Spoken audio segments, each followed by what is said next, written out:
Hi everybody, this is Blab Dad. I'm here for my YouTube channel journey, and this is the book that I have started in the beginning, which is YouTube Secrets by Sean Cannell and Benji Travis. But today is a gorgeous day here on Tuesday, Election Day. As you can see, I voted. I'm all decked out in my red, white, and blue. And beyond me here at Baker Point Park is the city of Jacksonville. What a gorgeous day to be out and to talk about YouTube Secrets. So let's go ahead and get to it. So I am skipping a chapter. Chapter 10 was talking about collaboration, but on this beautiful day, we're going to talk about trends and tent poles, and I'll tell you what those mean as I pull my notes. So let me go ahead and grab that right now. Here are my notes as we go through this journey of YouTube Secrets. Okay, so here we go. So chapter 11, trends and tent poles conspire with the culture. Now, those of you who have been watching my YouTube channel journey, I've started YouTube Secrets sometime in May, and now I'm on chapter 11. Well, video in chapter 11. I still got to do chapter 10. I'm skipping that just because trends and tent poles kind of goes along with what the theme is for today, Election Day, and I'll talk more about it as I go into this. But we're in part 2, which is tactics. That is the part of YouTube Secrets where now we've already made our YouTube channel. Now, how do we maintain that? So as we go through this trends and tent poles, you need to go where the opportunity will be next, not where it is. And this is by Jeremy Gutschi. Do you guys remember the Harlem Shake? How about planking? Or maybe probably one of the most famous video trend was the ice bucket challenge. Who participated in that?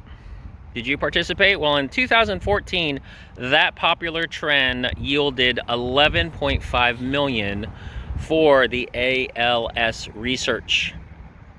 And that's great because that got everybody to do something totally different to raise awareness to ALS, which is a very, very debilitating disease, and they were able to raise money. So let me go to what is a trend. What is a trend? A trend is a viral moment happening on the internet, on our internet culture. So some smart influencers jump on trends by incorporating them into their content or doing product reviews and monetizing them through affiliate marketing. So getting on trending of those particular things like Harlem Shake or Ice Bucket Challenge can really do wonders to your YouTube channel. So let me continue. Other trends could be gossip or talk. So for example, there's this very famous YouTube influencer called Philip DeFranco. He has his own news channel. He covers news and topics of the day content. So when something comes out, he covers it and he gets tons of views on his YouTube channel. Another person is Jerry Rig Everything. So remember when those Samsung phones were blowing up? Literally. Well, he has a YouTube video where he's holding the phone, he's videoing it, he's taking a video of the phone. So he must have had another phone. Not sure how he did it, but he videoed his phone blowing up and he got a ton of views for that. Amazing how something catches fire, no pun intended, and it goes viral all over the internet. So, even if your industry is highly professional, you should still consider jumping on these kinds of cultural trends. Even if the challenge is off topic, it gives you a way to make human connection and have fun with the broader culture. Meaning, even though if you're a law firm or something that's highly professional, it doesn't mean you can't have fun in your job, right? Other things such as songs. So if you guys remember these family vloggers, there are Sam and Nia. I remember seeing this for the first time. They did Disney's Frozen, Love is an Open Door in their car. It went viral. You know how many viewers that garnered that time period? 22 million. 22 million. Can you imagine 22 million looking at your own YouTube channel or YouTube video? That's amazing. Amazing numbers. So video, another way of doing this is also video someone else's video. For example, Sean Cannell, who does media production, talks about cameras and all kinds of things media related. He jumped on Casey Neistat's video gear. So Casey was showing off his video gear, but there was no details that were involved in that. And Sean broke down what those particular details are of that camera. And so both of them got views because Sean made a video of another YouTuber's video. Pretty ingenious.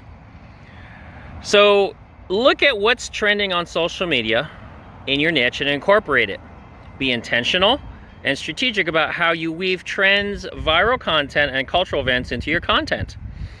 Don't forget that speed matters when it comes to trends. As soon as you see opportunity, act fast so you can get your content out there before the wave crashes. So for example, once the ALS challenge was over, there was no reason to continue to do that, or the Harlem Shake. Again, that's why they're called trends. They happen, and then they first begin, and then they end. So here's your bonus tip. You can get on YouTube and /trending, and you can see what's trending on YouTube. So that's the first half of trends and tent poles, and now we're going to get to a tent pole, and you're like, what the heck is a tent pole? I didn't know what it was until I actually read it myself. So let me read this to you. So a tent pole is a way on capitalizing on recurring events and holidays throughout the year.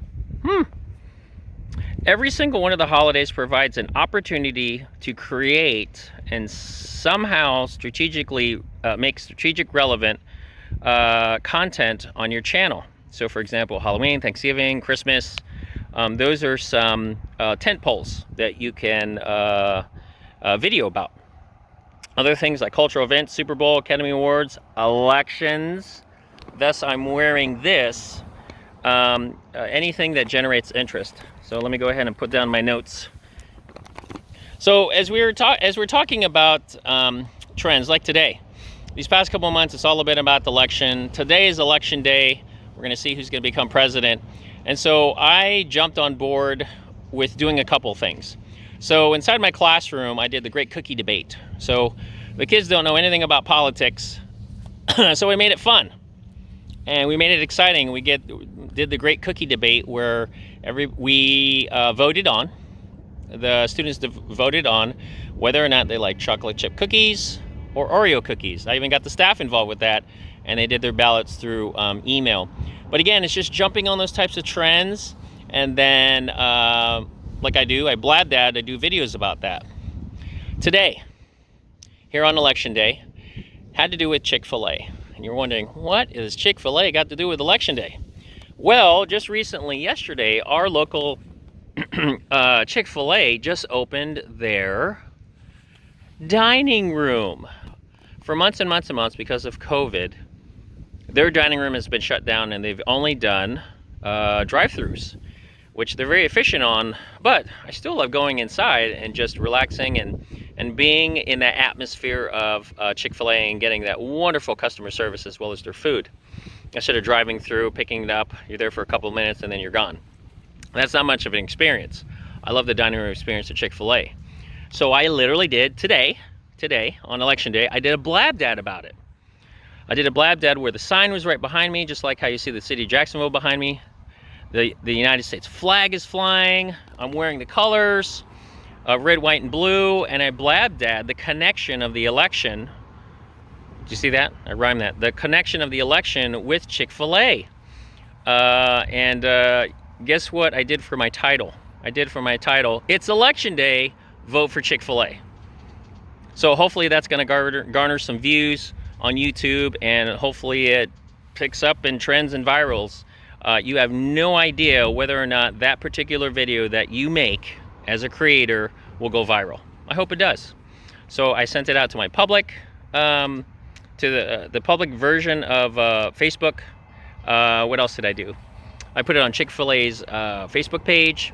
So let's see what happens with that in terms of a tent pole using Election Day as a theme. All right, let me continue.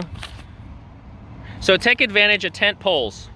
The most important aspect is an effective tent pole strategy is to jump on a topic early in the tent pole journey. A great tool for tent pole strategy is Google Trends. I actually looked this up, and you can see on Google YouTube.com trends, you can literally type in a trend and see how it's trending on Google. It's a pretty neat thing how you could pull those types of information from the algorithm of what is trending on Google, which helps you make videos depending on what's trending. So here's a great quote or sentence that I found in YouTube Secrets in chapter 11. Fortune favors the fast. Let me say that again. Fortune favors the fast. And when fortune favors the fast, you're able to get out there, you're able to put everything out on YouTube before somebody else does, and hopefully that catches fire, and you're able to see what happens with your particular videos. So here we are towards the end of this YouTube video for YouTube Secrets. So the last part is exercise. Exercise the trend and tentpole list. Write down a few creative ideas for tentpoles and trends in your niche. So for my niche is Blab Dad. I blab dad about everything, whether it's food reviews, the springs, a new location, food. So I do a variety of things as my niche. So hopefully when I get on creative ideas like you see right now, I'm dressed in the red, white, and blue for election day. Hopefully that catches on. Now by planning early, you can release content at the beginning of each tent pole. And I should have done mine a little bit earlier, but it's very, very apropos, very appropriate that I blab dad about election day on election day, right? Versus a couple of months before as people were doing early voting. Anyway, I digress. At the beginning of each tent pole for the maximum exposure and views. So no matter what your niche is in, trends and tent poles drive awareness to your YouTube channel. And that's what I'm trying to do. I'm trying to bring awareness to my YouTube channel, bring my views up, as well as my subscribership. So hopefully you that are out there have gotten and started to read YouTube Secrets by Sean Cannell and Benji Travis. So that's it for chapter 11, trends and tentpoles. So the next video, which I actually skipped, is going to be talking about collaboration, which is chapter 10. Collaborating with the other YouTube creators to see how you can increase their viewership and subscribership as well as yours. Again, here we are on election day. Everybody's beeping, waving high, and calling out their favorite candidate. So again, if you haven't already, vote, vote, vote, vote, vote. It's the most important ability that you have as a U.S. citizen to create change in our country. So what I'm trying to do is create change for me as well as my family, which is trying to build a YouTube channel called Blab Dad. All right, on this beautiful day, Tuesday, election day, here at Baker Point Park, right across the river, St. John's River from Jacksonville, Florida. All right, happy election day, and we'll see you in the next video. Collaboration chapter 10 of YouTube Secrets. Bye.